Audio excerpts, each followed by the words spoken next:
ओम तव चगा किल न स्तुतिरंबिके सकल शब्दमयी किलते तनु निखिल मूर्ति शुमे भवदन्वयो मनसि जासु वही प्रसरासु च इति विचिन्त शिवे शमिता शिवे जगति जातमयत्न वशादिदं स्तुति जपर्चन चिंतन वर्जिता न खलु काचन काल कलास्ति में। भगवते नमः। नमस्कार, स्वागत है आपका आचार्य वाणी में। मैं आचार्य डॉक्टर विक्रमादित्य आपके साथ हूँ और आज का विषय हमारा है तुला राशि। तुला राशि वालों के लिए ग्रह नक्षत्रों का योग कैसा रहेगा, जो जनवरी के अंतिम भाग में बन रहे हैं ग्रह योग परिवर्तन की तरफ। देखिए, तुला राशि वालों, आपकी राशि के स्वामी शुक्र हैं और राशि के स्वामी होने जा रहे हैं उच्च के। और आपकी राशि के दृष्टिकोण से यदि हम बात करें तो जहां जाने वाले हैं ना, वो आपके लिए बहुत महत्वपूर्ण रहेगा और ये आपके विजय के योग बनाने वाले हैं। ध्यान रखिएगा, जितना आप आगे बढ़ेंगे उतने शत्रु भी आगे बढ़ेंगे, लेकिन उनको अच्छे से उन पर विजय प्राप्त करने के योग भी आपको अच्छे से बना सकते हैं। मंगल भी परिवर्तन, बुध भी परिवर्तन, सूर्य ऑलरेडी परिवर्तन की तरफ जा चुके हैं। तो ये सब परिवर्तन कहीं ना कहीं आपके जीवन में जो नए रास्ते खुलते दिखाई दे रहे हैं, नए रास्ते जी हाँ खुलने के योग बन सकते हैं। जो छोटे बच्चे हैं उनको ध्यान रखने की ज़रूरत, जो एजुकेशन में बच्चे विद्यार्थी हैं, मन भटक सकता है इन दिनों। यदि आपके बच्चे की राशि तुला है तो ध्यान रखिएगा, एग्जाम आने वाले हैं, उससे पहले मन भटकने के योग बनते दिखाई दे रहे हैं। और आजकल तो फ़ोन सबके हाथ में है ही, तो जो स्थिति है मन भटकते हुए कहीं ना कहीं जो समय बर्बाद ना हो जाए, इस बात का ध्यान रखिएगा। क्योंकि समय जो इस वक्त है, यदि उसको संयम से रख लिया तो फिर वारे न्यारे हो सकते हैं। यदि व्यवसायी हैं आपके दृष्टिकोण से तो ध्यान रखिएगा कि उन्नति का समय है, लेकिन साथ साथ आपके जो कॉम्पिटिटर हैं वो भी आपके लिए कुछ ना कुछ नया रास रचते दिखाई दे रहे हैं, तो उनसे बचने का आपको प्रयास करना चाहिए। जो लोग नौकरी में, उनके लिए खासतौर पे समझ लीजिए, उनके लिए खासतौर पे ग्रह योग जो है परिवर्तन का रास्ता बना रहे हैं। कई मामलों में आप अपनी बातों को कह नहीं पाए थे, तो अब भाग्य से रास्ता मिलने वाला है, उन बातों को आप समक्ष रख सकते हैं, भाग्य से रास्ता मिलने के योग बन सकते हैं। पुरुषों के लिए खासतौर पर जो ग्रह नक्षत्र दिखाई दे रहे हैं वो विशेष तौर पर दिखाते हैं कि थोड़ा सा समय आपके लिए आनंद की तरफ जाता दिखाई दे रहा है। और ये आनंद का समय थोड़ा सा कहीं ना कहीं मनोमस्तिष्क में थोड़ा बंधन भी परेशान कर सकता है। वहीं जो इस राशि संबंधी स्त्रियों के बारे में बात करें तो देखिएगा, थोड़ा सा विशेष तौर पर मनोमस्तिष्क जो है वो विचारों में थोड़ा बंधन आपको परेशान कर सकता है। इस समय थोड़ा सा इमोशनल आपको टॉर्चर सहना पड़ सकता है, तो इमोशनल पॉइंट ऑफ व्यू से थोड़ा सा आपके लिए समय सावधानी भरा रहेगा। तो इमोशंस को कैसे कंट्रोल करना है वो भी आप सही से इस समय में सिलसिलेवार तरीके से समझ लें। और इसमें जो माघ का महीना चल रहा है, इसमें एक ग्रह योग बना है जिसमें 5 मंगलवार का योग बन रहा है। 5 मंगलवार का योग जो होता है वो दुर्घटना का योग बनता है। कहीं ना कहीं विशेष तौर पर क्लैश हो सकता है, कहीं ना कहीं सत्ता परिवर्तन का योग बनता दिखाई दे रहा है इस माघ के महीने में। और उसके साथ साथ ग्रह नक्षत्रों के दृष्टिकोण से एक और भी योग बन सकता है। तो अननेसेसरी जो विशेष तौर पर प्राकृतिक आपदाओं में कहीं ना फंसे, उसका भी थोड़ा ध्यान रखने की ज़रूरत है आपको। क्योंकि 5 बुधवार पड़ रहे हैं वो अब बहुत अच्छे हैं, लेकिन एक तिथि घट रही है, एक तिथि बढ़ रही है इस माघ के महीने में। जो शेयर मार्केट में काम कर रहे हैं वो दिखाता है कि कहीं ना कहीं फ्लो ऊपर नीचे हो सकता है। तो उन सब संबंध में थोड़ा सा मनी का इन्वेस्टमेंट करते हुए बचना चाहिए। 21 तारीख मंगलवार का अवसर, सप्तमी तिथि विद्यमान है और ऐसे में तुला जो आपकी राशि के दृष्टिकोण है वहीं आ रहे हैं चंद्रमा महाराज 10:20 पर वहीं, और उसके साथ मंगल भी परिवर्तन की तरफ जा रहे हैं 10 बजे, वो भी परिवर्तन की तरफ जाएंगे। और ये दोनों परिवर्तन जो है वो आपके लिए तो अच्छे हैं बहुत। मंगल कमज़ोर थे, वो ताकत में हो जाएंगे, वो नया हिम्मत आपको देंगे, भाग्य से रास्ता बनाने के आपके लिए बन सकते हैं। और दूसरा जो ये चंद्रमा का परिवर्तन है ये आपके लिए बहुत महत्वपूर्ण रहेगा। सुबह जितनी हल्की दिखाई देती है आगे बढ़ते हुए ग्रह, उतना ज़्यादा आपके लिए बहुत सारा इनोवेशन करने के योग बना सकते हैं। बहुत सारे विचार नई शक्ति के साथ मनों में आते दिखाई देंगे। भगवान शिव का ध्यान करें, शिव का पूजन करें और सुबह सुबह उनका ध्यान कर कर, हनुमान जी का ध्यान कर कर दिन आरंभ करिए, आपके लिए अच्छा रहेगा। हनुमान चालीसा का पाठ समस्त कष्टों से निवारण देगा। और देवता चित्तन धरहि हनुमत से ही सर्व सुख करहि। 22 तारीख बुधवार का अवसर, अष्टमी तिथि विद्यमान है और इस दिन बुद्ध महाराज जो हैं वो भी आगे बढ़ेंगे।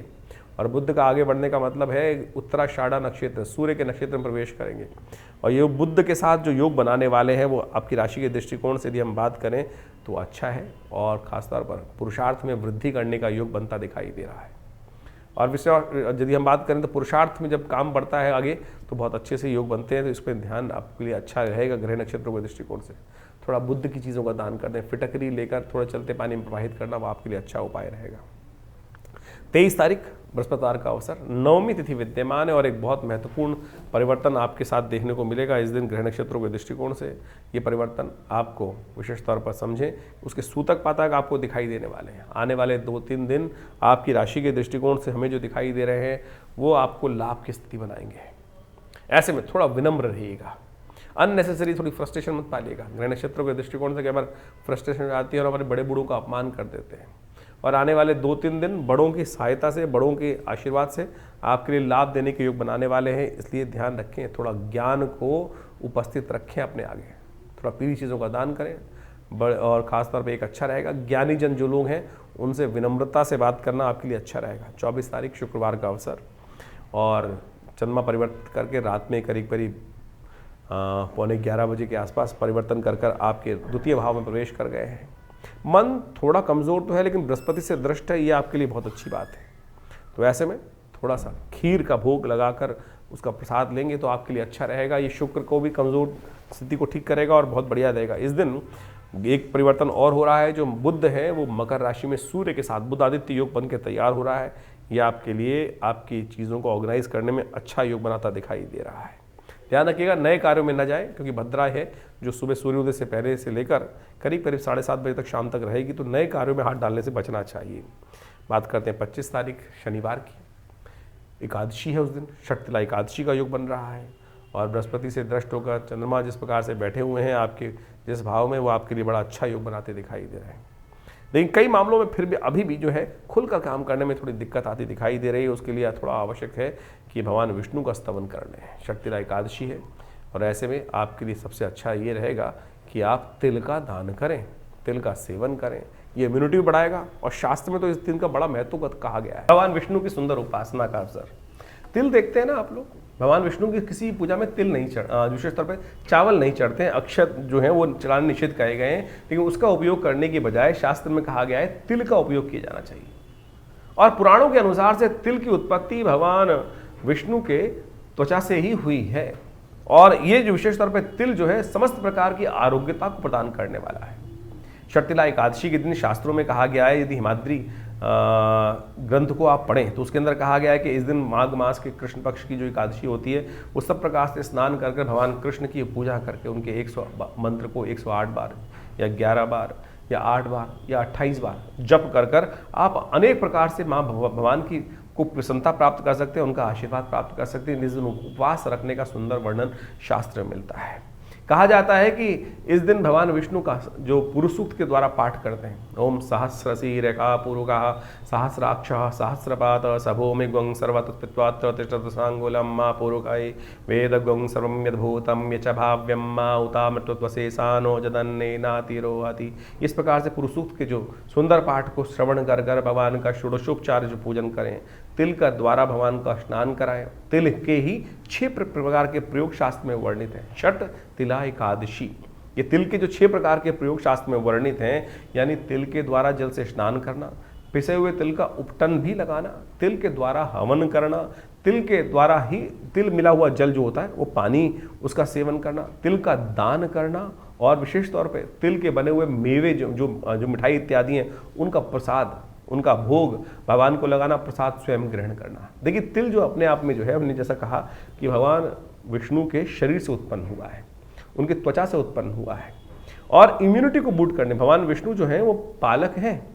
और हमारे शास्त्र के अनुसार से कहा जाता है कि तिल के अंदर इतने औषधीय गुण संयुक्त हैं कि वो चाहे आपकी कैल्शियम की डेफिशिएंसी हो, चाहे वो आपके शरीर के अंदर हड्डियों की बहुत सारी जो कमजोरी आ गई हो, चाहे वो वायु विकार बढ़ गया हो, चाहे वो पेट की एसिडिटी हो गई हो, चाहे वो रक्त विकार हो आपके लिए। बहुत सारी लेडीज़ के अंदर जब देखें हीमोग्लोबिन कम हो जाता है, ऐसे में तिल का उपयोग यदि इसमें किया जाए तो वो आपकी इम्यूनिटी को ज़बरदस्त तरीके से, हीमोग्लोबिन लेवल को अद्भुत रूप से ठीक कर देता है। इसलिए भारतीय चिकित्सा पद्धति के अनुसार तिल का प्रयोग, तिल के तेल का प्रयोग सब जगह किया जाता है। हर जो आयुर्वेद के चीज़ें हैं उसके अंदर तिल के तेल का ही उपयोग करना सबसे श्रेष्ठ माना जाता है। आप समझें, शास्त्र के दृष्टिकोण से यदि आप इस बात को समझेंगे तो आप हमको बताएं और कि तिल का जो उपयोग है वो जो आपकी किडनी संबंधित रोग है, यूरिन संबंधित रोग हैं, उनको भी ठीक करने के लिए सबसे बढ़िया कार्य करता है। जिनको बहुत ज़्यादा सर्दी लगती है, इम्यूनिटी वीक हो गई है, यदि तिल का नित्यप्रति सेवन इस पूरे माघ के महीने में करें, वैसे तो हमेशा ही कर सकते हैं आप, किसी भी रूप में। हमारे यहाँ लड्डू तक बनाए जाते हैं, कोई मेवा बनाया जाता है तो उसके अंदर आजकल तो बेसिकली किसी वर्ल्ड में किसी भी कोने में जाएंगे तो उसको हल्का सा ऊपर से छिड़क देते हैं तिल को, उससे क्या होता है उसकी ब्यूटी बन जाती है। लेकिन ये जो तिल है ये वास्तविक तौर पर आपके शरीर को पालन करने का सुंदर योग बनाते हैं। तो इस दिन षट तिला एकादशी के दिन अवश्य तिल का प्रयोग कर कर उसके अनुसार से उसी में भगवान को स्नान कराएं और दोनों का दान करें। जिस प्रकार से हमने 6 प्रयोग बताए, ये करेंगे तो ये देखिए आपके संपूर्ण रूप से क्या शारीरिक, क्या मानसिक, क्या आदि भौतिक, यानी हर प्रकार का लाभ प्राप्त करने के योग बन सकते हैं। तो इस तिल का उपयोग अवश्य करेंगे तो बहुत अच्छा रहेगा। तो इस प्रकार से ज्योतिष के शास्त्र बहुत सारे लोगों का भ्रांति हो जाती है। हम लोग जब बताते हैं बहुत सारी चीज़ें तो इनका ज्योतिष से क्या मतलब, अरे भारत पंचांग पुराण इत्यादि सब ज्योतिष के दृष्टिकोण से ही है। और ये जो योग बताए जा रहे हैं, बहुत सारे लोग तो कहते हैं कि ज्योतिष के कष्टों के निवारण करने के लिए मंत्र, दान, ये सब औषधि जो हैं यही तो उपाय हैं। और हम फंस जाते हैं कई प्रकार से कुछ बेकार की चीज़ों में खर्चा करने के लिए, चाहे तो नग पहनने के चक्कर में या कुछ और करने के लिए। भारत हम एक बात समझें, ये छोटे छोटे प्रयोग जो हम बता रहे हैं शास्त्र विधि के अनुसार से, हम तो जहाँ तक ग्रंथ का नाम भी आपको बताने का प्रयास करते हैं, समझाने का प्रयास करते हैं। इनको समझेंगे तो बहुत अच्छा आपके लिए रहेगा। इन सब चीज़ों को समझते हुए कार्य करेंगे तो बड़ा कल्याण का अवसर आपको अवश्य मिलता रहेगा। तो तुला राशि वालों, अभी आपने समझा षट तिला एकादशी का इतना सुंदर महत्व शास्त्र में वर्णित है। ओवरऑल यदि हम बात करें तो शास्त्र में जो भी चीज़ें कहानी के रूप में उपस्थित की गई हैं वो हमारे मनोमस्तिष्क को ठीक करने के लिए ही बताई गई हैं। 26 तारीख की बात करें, 26 जनवरी गणतंत्र दिवस, बहुत बहुत शुभकामना। आपको रविवार का अवसर पड़ रहा है, द्वादशी तिथि है और इस दिन सुबह सुबह ग्रह परिवर्तन की तरफ जा रहे हैं। चंद्रमा परिवर्तन कर कर आपके राशि के तृतीय भाव में प्रवेश करेगा। तृतीय भाव का चंद्रमा बहुत शुभ माना जाता है और यह आपके बहुत सारे कार्यों को सिद्ध करने के योग बना सकता है। ऐसे में कहा जाता है कि जितना आप विशेष तौर पर ध्यान रखेंगे, अपने थोड़े कमज़ोर ग्रहों को ताकत देने का प्रयास कीजिएगा, वो आपके लिए बहुत ज़रूरी है। बृहस्पति इन दिनों थोड़े कमज़ोर अवस्था में है, वक्री भी है और अष्टम भाव में बैठे हुए हैं। थोड़ा उदासीनता मनोमस्तिष्क में उत्पन्न करने की, सब कुछ होते हुए भी अभाव दिखाने का प्रयास करते हैं। विरक्ति प्राप्त करनी, आप देखेंगे तो अभी अब 6 महीने जो गए हैं, थोड़ी बात पे मन में विरक्ति उत्पन्न करने के जो योग आ रहे हैं वो बृहस्पति के कारण से ही आ रहे हैं। और जब से वक्री हुए हैं तब से ये भाव थोड़ा प्रशस्त हुआ होगा, आगे बढ़ा होगा। तो ऐसे में बृहस्पति का थोड़ा उपाय करना बहुत ज़रूरी है।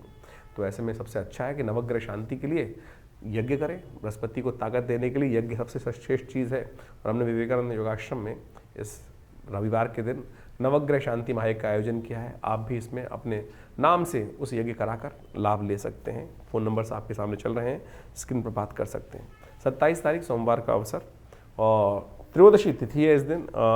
जो ग्रह नक्षत्रों के दृष्टिकोण से देखिए कुंभ का अवसर चल रहा है और पंचांग के दृष्टिकोण से समझें तो प्रकृति ने कितना सुंदर योग बनाया है। 144 साल बाद कुंभ, और इस कुंभ के अवसर पर 3 प्रदोषों का योग बना। उनमें से 2 प्रदोष जो है सोम प्रदोष पड़ रहे हैं और सोम प्रदोष सबसे श्रेष्ठ प्रदोष माने जाते हैं, सोमवार और त्रयोदशी का योग। तो ऐसे में इसका पुण्य लाभ लेने के लिए भगवान शंकर का सुंदर स्तवन पूजन, पूरी धरा पर सुंदर योग बना हुआ है। जो ऐसे में यदि पार्थिव पूजा कर कर जो लोग वहाँ विद्यमान हैं, हमारा भी सौभाग्य बनने वाला है। हम कोशिश करेंगे कि अगले प्रदोष पर वहीं रहें और वहाँ भगवान का सुंदर स्तवन करने का सुंदर सौभाग्य मिले। तो आप भी इस यदि हो सके तो सुंदर रूप से इसका लाभ लें और कल्याण करें। बहुत सुंदर योग है। ग्रह नक्षत्रों के दृष्टिकोण से जो परिवर्तन का समय है वो आपके लिए लाभ का योग बना रहा है। माता पिता का आशीर्वाद बहुत ज़रूरी है। ऐसे में परोपकार का कार्य करना बहुत ज़रूरी, जितना परोपकार का कार्य करोगे उतना अच्छा रहेगा आपके लिए, आपकी राशि के दृष्टिकोण से। 28 तारीख का दिन सोमवार मंगलवार का अवसर है और ऐसे में ग्रह नक्षत्रों के दृष्टिकोण समझें कि चंद्रमा आगे बढ़ते हुए आपके चतुर्थ भाव में प्रवेश करने वाले हैं और सूर्य के साथ, बुध के साथ योग बनाने वाला है जो अमावस्या की तरफ लेके जाएगा। और इसी दिन जो है शुक्र भी परिवर्तन की तरफ जा रहा है, जो आपके लिए आने वाले पूरे कुछ दिन तक बहुत महत्वपूर्ण रहेगा। और ये शुक्र आपके लिए काफ़ी लंबे समय तक इस राशि में रहेगा, कभी आगे कभी पीछे, जिस प्रकार का योग बनेगा ये आपके लिए विजय के योग प्रशस्त कर रहा है। झंझट कम नहीं होंगे, लेकिन आप यदि प्रशस्त रहें, अपनी हिम्मत को जगा के रखें तो आप सारी झंझटों को काटने का सामर्थ्य भी, विजय का योग भी आपकी राशि में बनता दिखाई दे रहा है, साफ साफ समझ सकते हैं।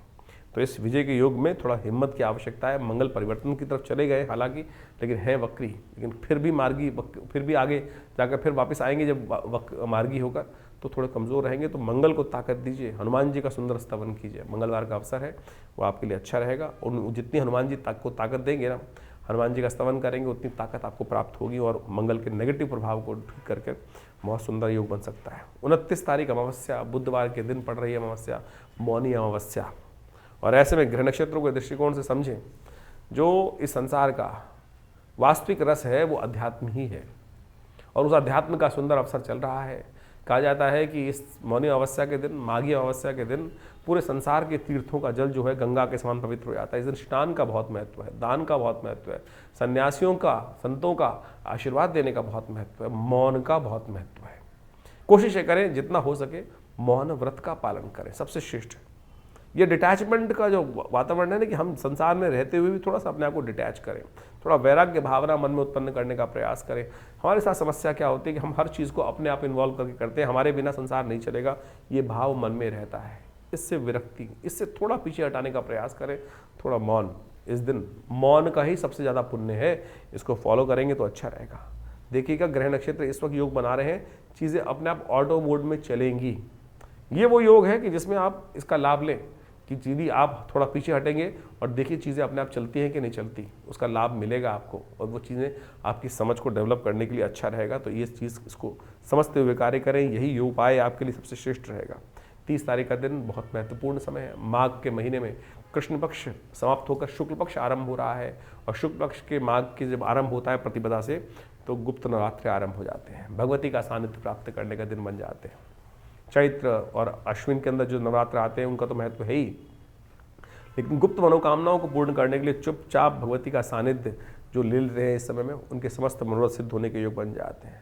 परिवर्तन की तरफ ग्रह जा रहे हैं, और ये परिवर्तन आपके शनि के साथ चंद्रमा का विराजमान होना, ये आपके लिए बहुत सुंदर योग रहेगा। यह आपके कई कार्यों को चुपचाप आगे बढ़ाने के योग बनाता दिखाई देगा। ऐसे में आप थोड़ा सा आध्यात्मिक सहारा लीजिए। हमने विवेकानंद योगाश्रम में इस गुप्त नवरात्रि पर भी सहस्त्रचंडी महायज्ञ रखा है। माँ भगवती के सानिध्य में यज्ञ करें। माँ भगवती का चमत्कारी शिव विग्रह, जो 400 साल पुराना, 500 साल पुराना शिव विग्रह है, जो पाकिस्तान से, मुल्तान से हमारे आश्रम पे आया आज से करीब 70 साल पहले, आप उनके सानिध्य में दर्शन रहकर भगवती के सानिध्य में यज्ञ का आनंद लीजिए। देखिए, इस अनुष्ठान में भाग लीजिए। या और संपर्क साधने के लिए फ़ोन नंबर्स हैं, आइए, माँ भगवती कृपा से कल्याण के योग बनेंगे। 31 तारीख शुक्रवार का अवसर ग्रह नक्षत्रों के दृष्टिकोण से जो आपके लिए ग्रहों का योग बन रहा है वो अनुकूल है, लेकिन ग्रह दिखा रहे हैं कि थोड़ा आपकी जायदाद संबंधी समाओं में थोड़ा सा कहीं ना कहीं इन दिनों थोड़ा कहीं ना कहीं वहाँ पर अभाव बनता दिखाई देगा। कोई टूट फूट, खर्चा वर्चा, मकान के संबंध में जो स्थितियां हैं जो है वो कहीं ना कहीं उसका थोड़ा सा ग्रह भारी चल रहे हैं, तो उसके लिए थोड़ा उपाय करने की ज़रूरत है। हो सके तो सूर्य को नित्य प्रति जल दें, यह आपके लिए सबसे श्रेष्ठ उपाय रहेगा। तो इस प्रकार से ज्योतिष का जो विवरण है, ग्रह तिथियों का जो विवरण है, वो अद्भुत है भारतीय ज्योतिष विज्ञान के अनुसार से। और ये जो समय चल रहा है इसमें कई प्रकार के विभिन्न योग चल रहे हैं, जैसे आपने समझे। मंगल परिवर्तन की तरफ जो जाने के योग बना रहे हैं, शुक्र परिवर्तन की तरफ जाने के योग बना रहे हैं। मंगल तो लगातार पिछले काफ़ी लंबे समय से जिस प्रकार से अपने सबसे कमज़ोर राशि में चल रहा था, वो परिवर्तन कर इस समय के आरंभ में अपनी राशि को परिवर्तन कर उसमें नया उत्साह वर्धन करने के लिए आपकी राशि के दृष्टिकोण से योग बना रहा है। शुक्र परमुच्च स्थिति में सुंदर भाव में उपस्थित होकर ग्रहों का योग को परिवर्तन करने की स्थिति को उत्पन्न कर रहे हैं। बुध भी इस वक्त राशि परिवर्तन का योग बना रहे हैं। ये समस्त परिवर्तन विशेष तौर पर देश काल परिस्थिति के अनुसार से कई प्रकार के नए योग बनाएंगे। यदि हम देखें तो इस समय में जो ग्रहों का योग है, एक पक्ष में एक तिथि घटी, दूसरे पक्ष में दूसरी तिथि बड़ी है, पंचमी बड़ी, और उसके बाद अगले पक्ष में जाकर एक तिथि घट गई। तो ये ग्रह योग के दृष्टिकोण से जो स्थिति है वो बहुत ही विशेष तौर पर ऐसी है कि कुछ उठापटक के योग, लहर जो होती है ना कि एक तरफ बढ़ रहा है एक तरफ घट रहा है, तो ऐसी स्थिति उत्पन्न कर सकती है। जो शेयर मार्केट इत्यादि में काम कर रहे हैं उनको थोड़ा सा ध्यान रखना चाहिए इस सब संबंध में। इसके साथ साथ इस पक्ष के अंदर एक बहुत अद्भुत योग बन रहा है। इस मास के अंदर देखें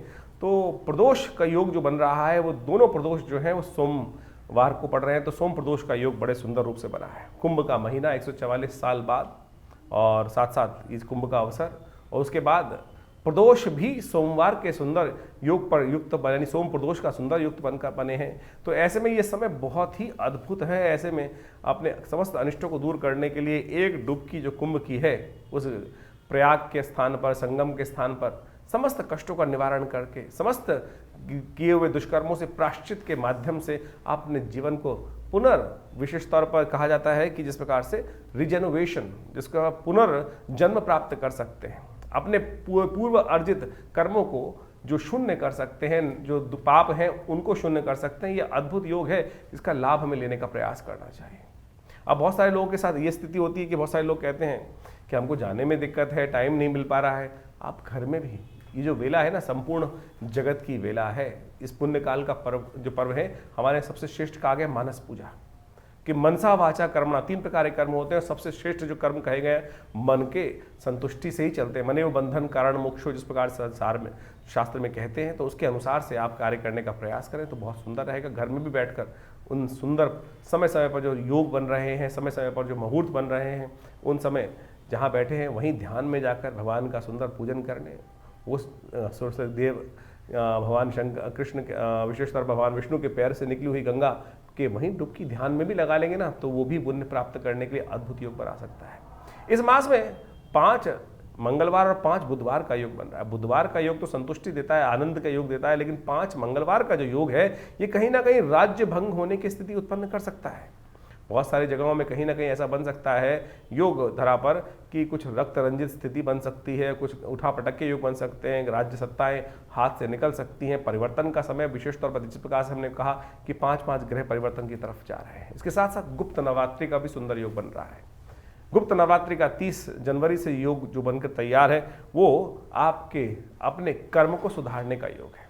गुप्त नवरात्रि कुंभ का समय, और ऐसे में जो माघ का महीना प्रतिपदा, शुक्ल पक्ष की प्रतिपदा से जो आरंभ होगा वो आपके समस्त अनिष्टों को दूर करने के लिए भगवती दुर्गा के सानिध्य में यज्ञ इत्यादि कर मनोकामना सिद्धि का अद्भुत मार्ग आपके लिए प्रशस्त करेगा।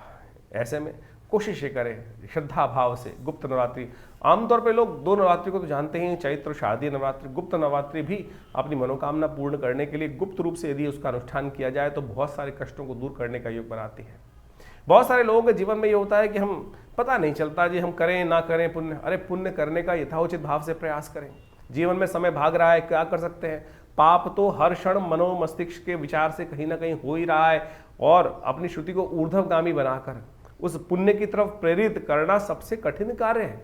तो ये मुहूर्त इत्यादि जो शास्त्रों में विधान कथाएं जो वर्णित है वो इसीलिए वर्णित है कि किसी भी प्रकार ये न के न प्रकारेण मन को उस परमात्म तत्व में हम यथाउचित भाव से लगाने का प्रयास करें। तो क्या होगा? भगवती कृपा से, भगवान की कृपा से उस पुण्य को जगाने का सुंदर अवसर मिलेगा।